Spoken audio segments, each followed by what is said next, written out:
Right, now, over the years, there have been many titanic battles in the world of motorsport, many great duels. You've had Hunt versus Lauda, you've had Prost versus Senna, you've had the Ford GT40 versus the Ferraris at Le Mans, but my favourite battle of them all is this one.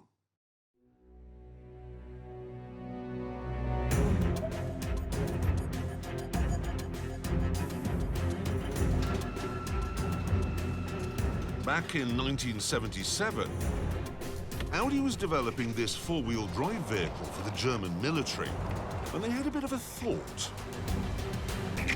They wondered if its four-wheel drive system could be made to work in an ordinary family car.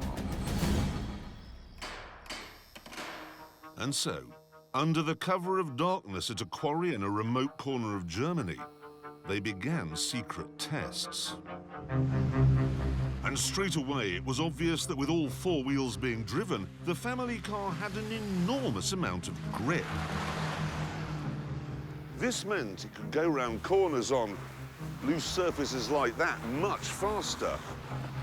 And that, they reckoned, would make it good at rallying.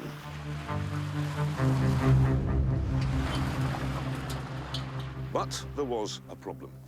What I've got here is the 1979 Motor Racing Rule Book. It's the most boring book in the world, but whatever. Here, on page 8 million, Article 2 says that in rallying, four-wheel drive cars will not be admitted. Audi, however, had thought about that and dispatched a man to Paris to a meeting of the sport's governing body to try and get the rule changed. He was very clever because he waited for the meeting to be finished, everyone pulling on their hats and coats, and then he went, oh, God, sorry, one more thing. This rule about four-wheel drive being banned in rallying, is it OK if we get rid of that? And everyone said, well, obviously he wants to enter his silly little army lorry and something or other. So they all went, yes, yes, whatever, and went home. 3 years later, this is what happened. The four-wheel drive Quattro is all-conquering, and the Audi has been proved master of all conditions. Superior power and traction with a turbocharged four-wheel drive Audi is too much. Bjorn Valdegaard has wasted no time in proving the dominance of the four-wheel drive Quattro. Hannu Mikkola has scored a tremendous victory. So Quattros hold all the aces, first, second and third. Audi won the World Championship in 1982 with this very car, actually, and from that moment on, everyone knew that to win in rallying, you had to have four-wheel drive. Well, when I say everyone,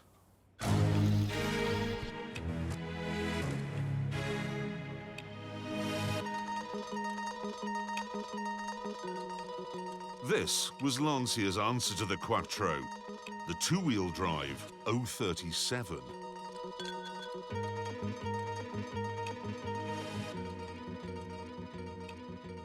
I've got a bit of a soft spot for all old Lancias, but in this, it's not soft.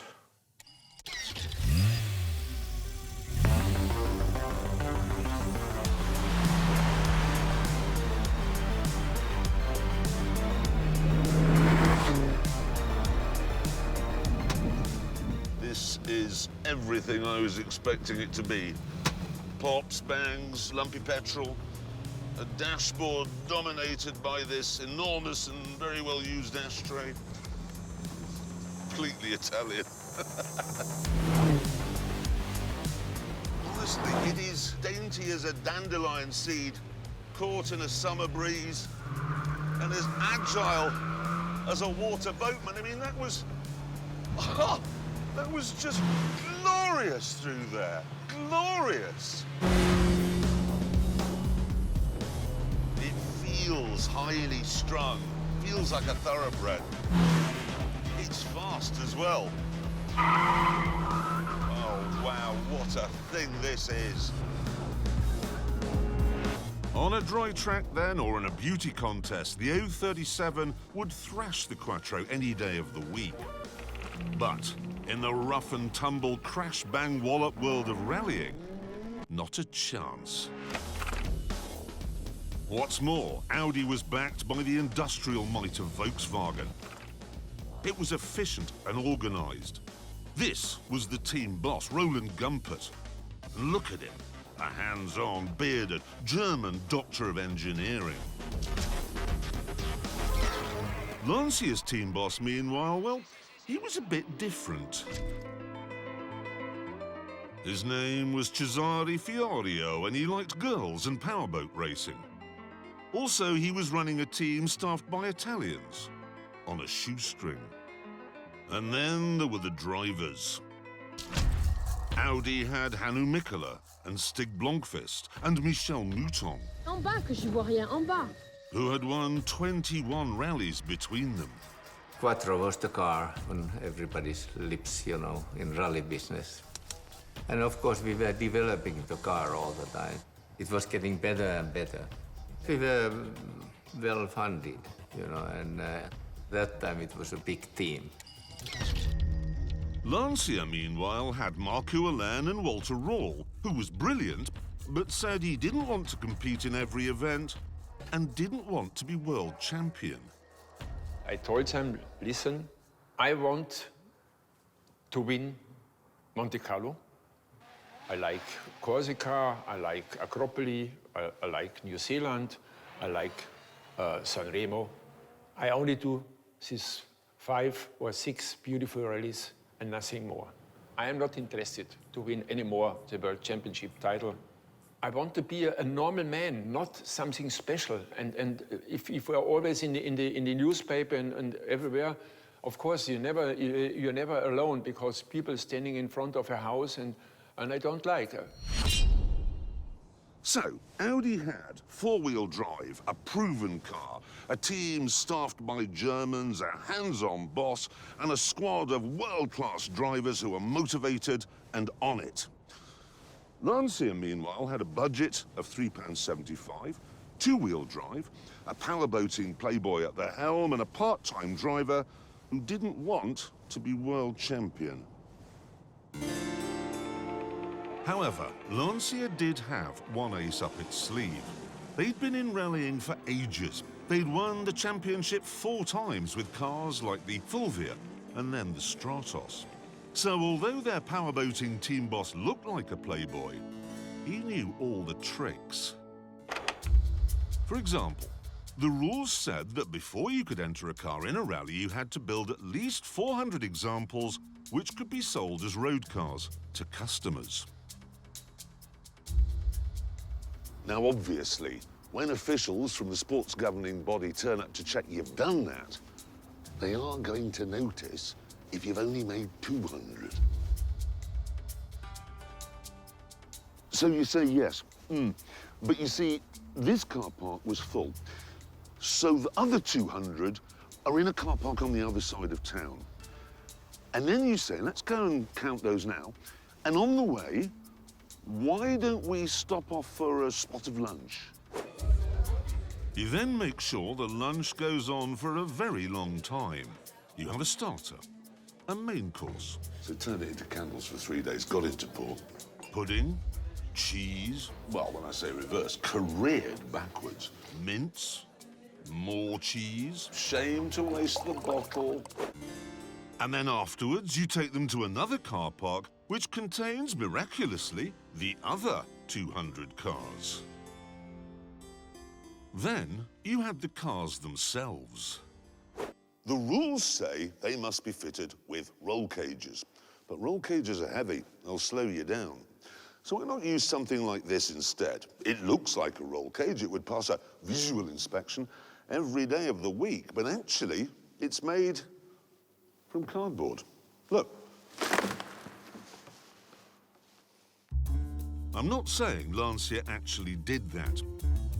But if you examine these crashed 037s, you can see they weren't exactly strong.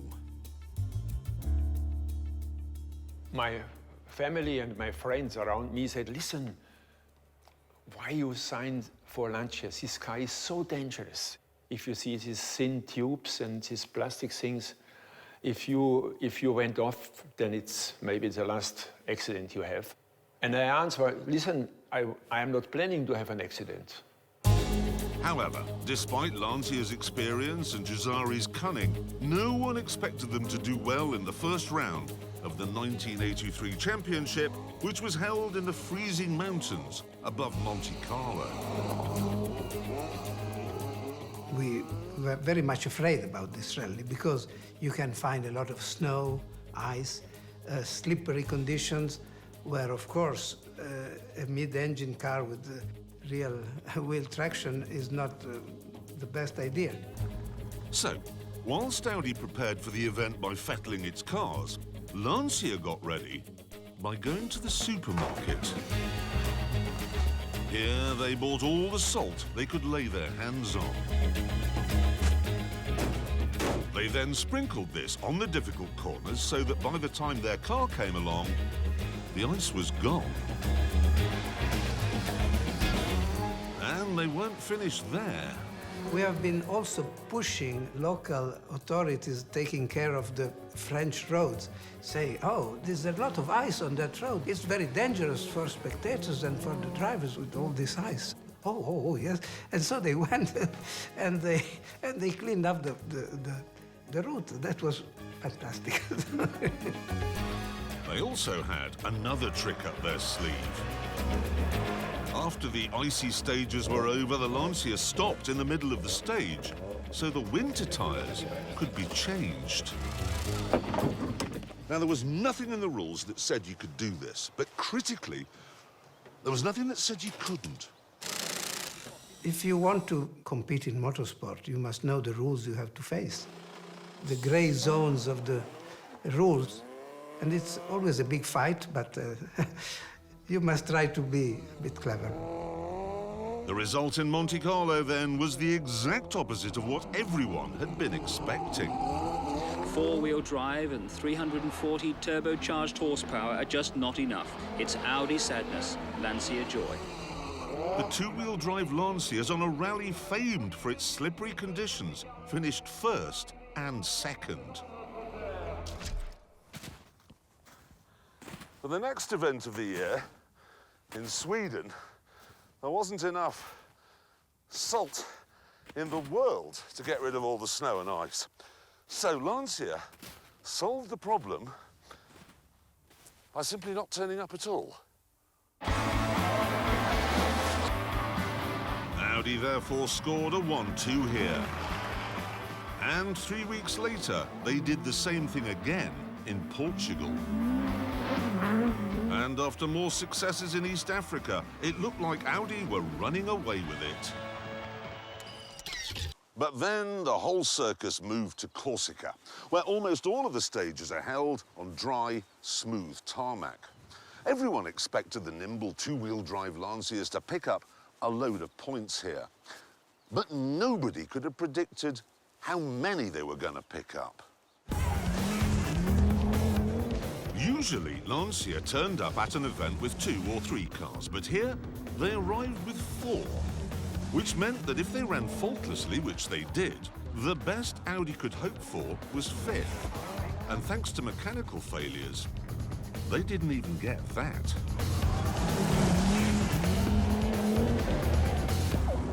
With our speed, it's just like holiday. So, Lancia, with its salt and its tyre-changing antics and its flexible approach to how many cars were in the team, was back on top of the leaderboard. But then, the whole circus moved to the roughest and toughest event on the European calendar. Greece.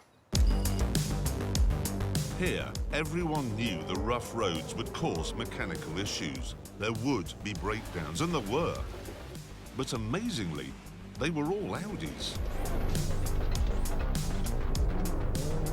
For Lancia, it's an impressive victory. Roll has again driven superbly. And I won Acropoli in a Lancia. It was a result I never expected, that we even can come to the finish, because I was thinking maybe the Lancia is too light to stay in one piece for Greece. The year wore on, with both teams always in contention for the championship. But then, It was time for everyone to head for the bumpy hell of Finland, and Lancia had a problem. Walter Röhrl refused to go. I didn't like to go to Finland because I don't like jumps. Because, you know, if I want to fly, I would be a pilot and not sitting in a car.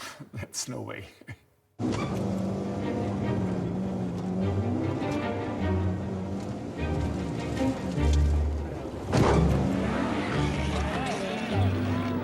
Because of his no-show, Audi won easily.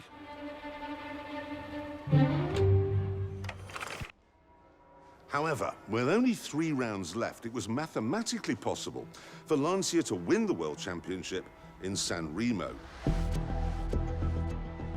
And that's something they really wanted to do because San Remo, well, that's Italy. They'd be winning it in front of their home crowd. To do that, they'd have to deal with the main feature of the San Remo rally: dust. It's thrown up by a car, and a minute later, when the next one comes along, it's still there, which makes seeing where you're going a bit tricky. To try and make everything better, they fitted a team van with brushes and sent it up the course. But this didn't really work, so the drivers came up with a cunning alternative. On one stage, a minute after the German car had set off and the Lancia was supposed to go, it didn't move. So the starter went over to see what was wrong. I'm really sorry, my belt. I don't know how it's happened. It's come undone. I know I should have done this before we came to the start line. It's my bad, really. Oh no, they've all come undone. I feel like such an idiot. I just need to... By the time the problem had been solved, the dust, luckily, had all gone. Right, we're good to go now. Oh no, the door. Oh, there it is. Annoyingly, the officials quickly put a stop to this boss hoggery. So, if Lancia was going to win here, on gravel, it would all be down to the skill of the driver. And boy, did Walter Röhrl rise to the occasion. Looking back in my career, it was maybe my best rally in my life I have done. It was just like a dream. When I was just thinking, I want to cut this corner, don't lose 10 centimeters of road. The car was going exactly on this point, and it was flowing. It was just... Nobody can beat me. And then there was the magnificent 037 itself. Driving a Lancia, it's a perfect thing, because it doing exactly what you want. It's like my shoe. It fits so perfectly. If I just think it should do this one, it has done it. With man and machine in such perfect harmony, Röhrl won a staggering 33 of the 58 stages. The teams scored a 1, 2, 3, and as a result, they won the World Championship.